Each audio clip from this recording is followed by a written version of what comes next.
Olá, meus queridos alunos do curso de Física Quântica, uma realidade oculta. Seja bem-vindo a mais uma aula aqui em nosso ambiente de aprendizagem, em nossa sala de aula, né?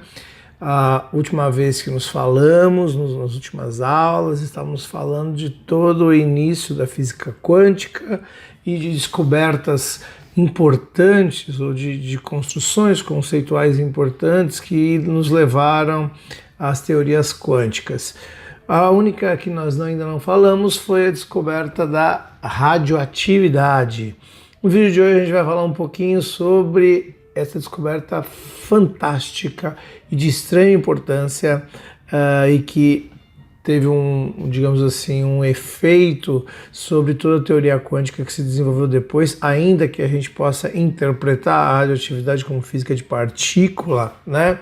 No fim das contas, ela acabou entendendo que a radioatividade era uma emissão de partículas alfa, beta e raios eletromagnéticos gama, né? Mas a grande questão é da propriedade granular que a energia tem, né? Então ela estava ali nas concepções daquele momento, em torno de 1900, por aí, né? Isso começando lá em 1895, a gente já falou do raio-x, e agora a radioatividade. A aula está entrando para você, fica aí.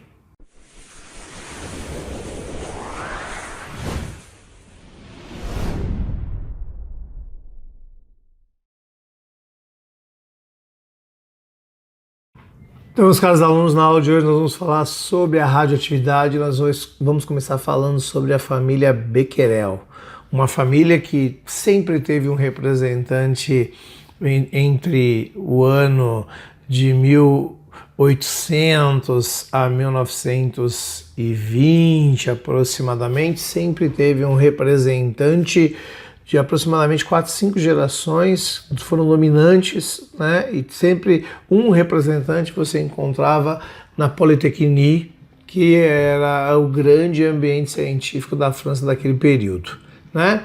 Então a família tinha uma tradição de trabalhar com ação da luz sobre elementos químicos, né? Fosforescência ou fluorescência. Ela trabalhava com uma tradição de que pai, filho, neto, etc., trabalhasse nessa linha, né? Então a gente vai falar de alguns deles até chegar a Henri Becquerel, que foi, digamos, aquele que descobriu a radioatividade. Eu não gosto muito da palavra descobriu, né? Porque eu acho que todo o trabalho que essa família fez foi levando a construir essa ideia e a perceber que existia essa possibilidade, né? Mas nós costumamos dizer descobriu por conta da maneira como se entendeu a existência desse tipo de raio, digamos assim, né? Então o primeiro que nós gostaríamos de falar, já deve estar na tela aí a foto dele para você, né? O primeiro que nós gostaríamos de falar é o Antoine César Becquerel, né? Bom, ele nasceu na época, logo quando jovem, ali na época de Napoleão, 1788 a 1878, foi um dos primeiros oficiais do exército a trabalhar na Polytechnique durante muitos anos. Ele representou a França com especialistas na área técnica, científica e militar, né? Então os militares eram muito presentes. E o Antoine César Becquerel, que ele é avô do Henri Becquerel, que foi aquele que descobriu aí a radioatividade, né? Ele estava já na Polytechnique. E ele já tinha trabalhos associados à fluorescência, né? Ele, bom, só para efeito de informação, ele participou das guerras napoleônicas, né? Já citei isso aí. E aí ele voltou para trabalhar no Museu de l'Histoire Naturelle de Paris, né? Ele veio a ser diretor deste instituto. Escreveu 529 artigos e 6 manuais. Um deles em 7 volumes, né? Então ele fez pesquisas, né, sobre fluorescência, fosforescência, né, e foi abrindo um caminho, né, para que a família permanecesse por muito tempo ali no Museu de História Natural de Paris, né, e depois na Escola Polytechnique, né? Sucedendo ele, o filho dele, já deve estar aí na tela para você, né? O Edmond, ele é filho de Antônio César, viveu de 1820 a 1891 e ele seguiu o caminho do pai, né? Só não foi militar. Ele foi admitido na Polytechnique como assistente do pai dele, que é o Antônio César, né?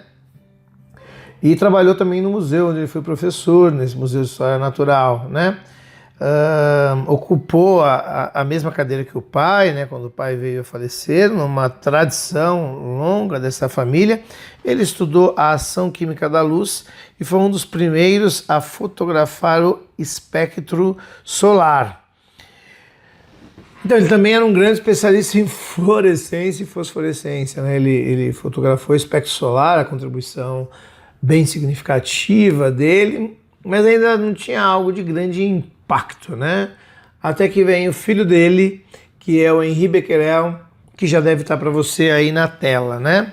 Então, o filho de Edmond Becquerel, o Henri Becquerel, ele viveu de 1852 a 1908, né? Ele sucedeu o pai no Museu de História Natural. Ele foi também professor da Polytechnique, você veja a tradição da família aí, né, seguindo, né? Publicou estudos sobre fosforescência, fluorescência, né? Sabemos que ele tinha muito contato com Poincaré. Então, no nosso curso de relatividade, né, que você vai fazer aqui com a gente, eu tenho certeza, nós falaremos mais de Poincaré, que teve uma influência aí sobre o trabalho de Henri Becquerel, né, onde ele tentava entender se a fluorescência, a fosforescência não tinha alguma relação com o raio-x, que já era um raio consagrado e era a grande descoberta daquele período, né? Todo mundo só falava no raio-x. E Poincaré, conversando com o Henri, pedindo para que ele continuasse pesquisa nessa direção de fosforescência, de fluorescência. Se não acontecia nada no mesmo sentido, se ele não conseguia detectar algum raio parecido com o raio-x, ele nunca detectou, né? Aí ele passou a trabalhar com urânio, né? Ele trabalhava com vários elementos químicos, ele passou a trabalhar com urânio.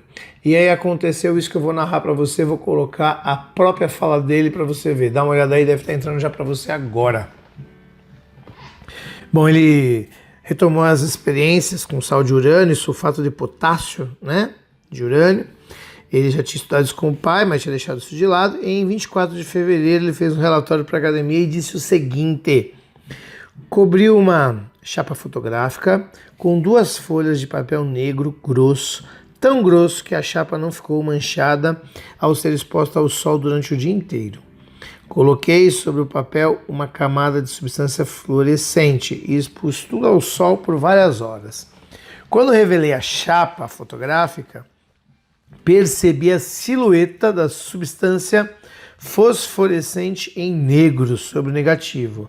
A mesma experiência pode ser feita com uma lâmina de vidro fina, colocada entre a substância fluorescente e o papel, o que exclui a possibilidade de uma ação química resultante de vapores que poderiam emanar da substância quando aquecida pelos raios solares. Portanto, concluí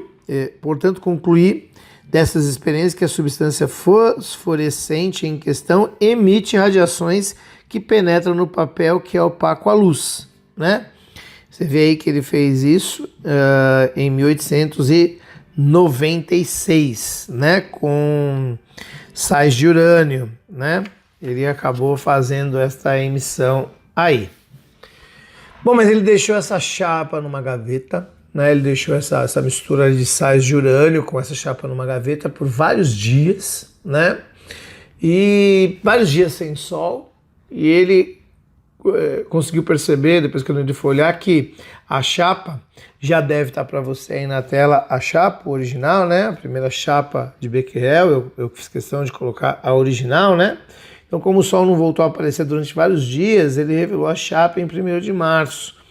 Na expectativa de encontrar imagens muito deficientes, ocorreu o oposto. A silhueta apareceu bem marcada, muito mais nítida do que quando ele deixava lá no sol, né? Então veja aí, essa foi a primeira chapa digamos assim, né? Pelos raios chamados de raios de Becquerel, né? Que foram colocadas, foram obtidas, né? Já em 26 de abril, né? E devido ao sulfato de potássio que você tinha lá dentro, junto com uranila, né? Potássio na uranila, ou seja, uma composição ali de urânio, né? E aí ele conseguiu ver essa silhueta que você tá observando aí na tela, né? E não foi, na verdade, uma grande descoberta como o raio-x. Mas ela veio se revelar, muito tempo depois, algo fantástico, né? Quer dizer, ela teve o impacto, mas o impacto do raio-x ainda era maior, porque o raio-x tinha uma aplicação, né? Você utilizava nas pessoas e ele mostrava o interior de uma mão, né? Como o fato da mão do Röntgen que ele mostrou. Então ela não teve o grande impacto, mas ao longo do tempo ela acabou desenvolvendo e sendo fundamental, né? Para o desenvolvimento daquilo que a gente entende hoje como radioatividade e energia nuclear, né? Essa foi a participação da família Becquerel, né, na descoberta do raio-x, e agora, na próxima vez, nós vamos falar da Madame Curie, o trabalho da Madame Curie e a importância da Madame Curie, primeira mulher a receber o Nobel de Física e de Química, né? Mas esse é assunto para aula que vem, pessoal. Espero que vocês tenham gostado desta aula, dessa explicação. Não deixe de fazer seus mapas conceituais, fica com a gente e na próxima aula falamos de Madame Curie. Um grande abraço, até mais. Tchau, tchau.